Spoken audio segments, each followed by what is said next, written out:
I'm Doris Goldstein.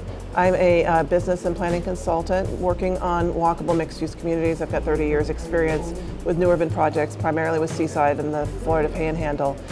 This project is very exciting and interesting. It's a challenge because we really need to think about it in phases.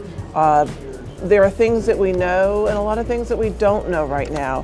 One of the things we do know is that we've learned that we think that Walmart, that owns a big chunk of this, is going to be here. They're very successful. They're going to be in this position, so we need to plan around Walmart.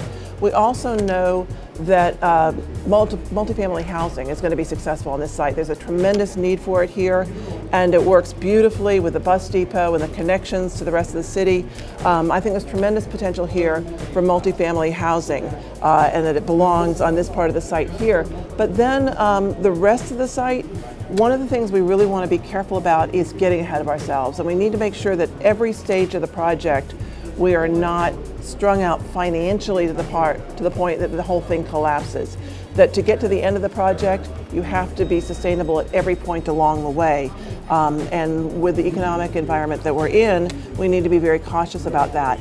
So I think that one of the things we need to do is be creative and think about incremental urbanism. We need to think about the stages in which we do this, that we have an outline, a plan for the future that accommodates our wildest dreams, but at the same time gives us a framework in which we can accomplish that in increments, so that we can start with the multifamily that we know will be successful, that we know that somebody can develop and do well with, that we remove the dead part of the mall and the buildings that are not being able to be repurposed.